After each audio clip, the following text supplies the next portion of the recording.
George Patterson, head of the international law firm Norton Rose Fulbright's office in Paris. Thank you very much for being with us in Live on Live today. Brexit negotiations are looking very tough. Pressures building from the future ex-European partners. France's economy minister Bruno Le Maire today said very clearly, we want our money back, in reference to the negotiations over what's being called the divorce bill. And in the UK, the governing party, the Conservatives, who called the referendum that led to Brexit last June, are divided. This is clear from their party conference that's been going on. Theresa May is expected today, in fact, the Prime Minister in her closing statement to that conference, to tell the government to shape up to the challenges of Brexit. Now, you have insight into the way businesses are reacting on both sides of the channel. Have attitudes changed in these cross-channel businesses since June last year, when the Brexit result came? There's persistent uncertainty. Well, I think most businesses, well, first of all, thank you for having me. I think most businesses are trying to deal with the uncertainty. Well, they're not so much trying to deal with the uncertainty as trying to work out what the various scenarios may bring for their business. You can go to the doomsday scenario of falling off a cliff and a hard Brexit, and what does that mean for their business? Up to the rosy scenario of somehow, people waking up and deciding Brexit's a really bad idea and let's not do it after all.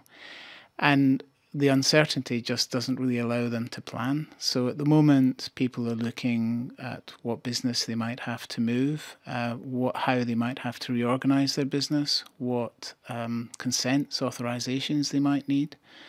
And the timetable isn't 2019 in every business.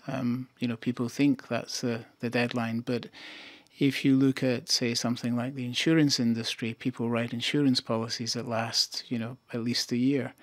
You need to be authorized to write insurance policies. If you're not, at the moment, businesses are passported throughout Europe. If a French insurance company is no longer passported into Britain, what happens to insurance policies it writes after the end of March 2018? Same for a British insurance company in Europe. So businesses are getting to grips with what it might mean for their various operations. Airlines, will they be able to fly between Europe and Britain after March 2019? Maybe, maybe not. So there are sub-negotiations, in fact, various classes and levels of negotiations that will need to take place. We're talking about transition period, possibly for 2 years after 2019, or at least that's what the British government says it would like at the moment. Yeah, they've said 2 years to try and transition. I can't imagine how complex it is to actually even list all of the things that would need to be dealt with. Which as a lawyer is probably the first thing you do. You try and work out what needs to be dealt with. But in almost every industry, things are going to have to be dealt with. Pharmaceutical industry, we have a European agency. What happens to medicine which is approved by that, but our new medicines approved in Britain? What happens to intellectual property rights? What happens to notices on medicines? That there are fears that medicines that are only effectively packaged and sold in the UK and other English-speaking countries in Europe, such as Ireland, that if that packaging still works for the UK but doesn't work for the EU, then people won't bother changing it for Ireland initially. So there's a myriad of issues in almost every industry and every walk of life. And for businesses, it's very disconcerting because you don't really know how it's going to play out. So, do you plan for the absolute worst and doomsday scenarios straight away, which could be very expensive and ultimately useless? Do you try and hedge your bets? Do you, what do you do? So I think what businesses want is some certainty. What are their aspirations? What are businesses' aspirations from the people you're dealing with regard to Brexit? What would be their optimum choice for the future? Well, I think most businesses that we work with would like to keep things pretty much the way they are. They both need a lot of the talent. So businesses based in Britain need the talent that comes from the European Union. Businesses based in Europe need the input from Britain and need people from Britain. They've set up their operations that move smooth, so that things move smoothly between the two, between Britain and the rest of Europe. They don't want to see barriers go up. Most large businesses have benefited from trade barriers coming down. If you look at the statistics, trade has increased fairly exponentially. Now, that's perhaps part of the problem, that economically everything's going very well, but it might not work out so well socially. So from a business point of view, people would like to keep the free trade zone. Are you seeing that the number of transactions, business transactions that your firm is involved in between Britain and the European Union, geographically, are they diminishing? Are they reducing in number? Not particularly. I don't think so. I mean, people are putting on hold some decisions. You hear anecdotal evidence now of, certainly in the UK, people looking for UK nationals to employ rather than people who are not UK nationals, but not in sophisticated businesses. And people are still building their business throughout the EU. So I don't think that's really putting a big brake on people doing business, or mergers and acquisitions. Financial transactions are continuing.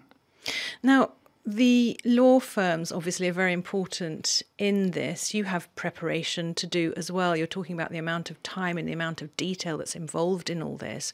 How are you keeping up in also the midst of this uncertainty?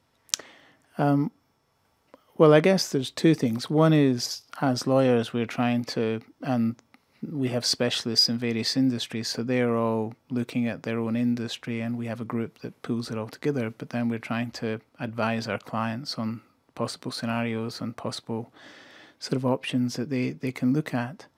And then for ourselves, it's the same issue.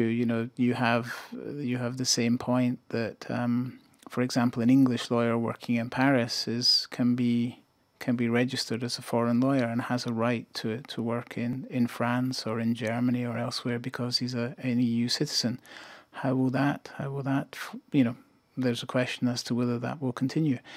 There's equally the fact we, and I think many other English law firms, have trainee solicitors who come for 6 months. They have the right to move. If they're no longer EU nationals, they won't. So that will put a dent in that, and we'll have to see how that's dealt with. Has the whole of Brexit, has this generated a lot more work for firms like yours? It hasn't. I mean, it's generated a lot more marketing materials, I think, for most of the large law firms, and people are looking at it and people are approaching their clients. And it will undoubtedly generate a lot of work for law firms at some point, and in-house legal departments in larger companies, because people will have to adapt once they know what they have to adapt to. Does it make a difference which side of the channel you're based on, whether you're here or whether you're in the UK? No, I don't think so. Not at all? I don't think so. Not particularly. I mean, apart from the rhetoric that you read in the press, perhaps. But no, I think certainly the large law firms are just large international businesses. So we're all joined up, and I think we look at it as a business. And I think that's the same for large multinationals. They're all, they're people who were working together before, are working together now, and will be working together afterwards. It's just how they're organised on a legal front that will change. So at the end of the day, today, as we are here now, what kind of advice would you give in the current state of the negotiations on Brexit to businesses that are in the UK and doing business on the continent, as we used to call it, or vice versa? Yeah, I mean, it cuts both ways. Well, I think they need to look at, if they haven't started, they need to to plan for a little bit and start looking at what their options are and what they may have to do. There are some things which will undoubtedly have to move, and I think a lot of large companies have already looked at that and decided, I have to bring this back from Britain to the European Union, or I have to move this back to Britain. And then there's a whole bunch of business that people will have to think about. People may need to reorganize the way their corporate structures work. If you have a branch office if you're a UK company with a branch office, you may need to incorporate that branch office to actually have an EU company, and vice versa. If you're an EU company working out of a branch in the UK, you may need to incorporate that and create a UK company, and depending on the sector you're in, get it authorised in that sector. And of course that relates in the same way to companies whose bases, whose head offices are even outside of the European Union and outside of the UK. Yes, they then need to have a foot in both camps, so to speak. Well, George Patterson with the international law firm in Paris, Norton Rose Fulbright, thank you very much for being with us today in Live on Live. Thank you.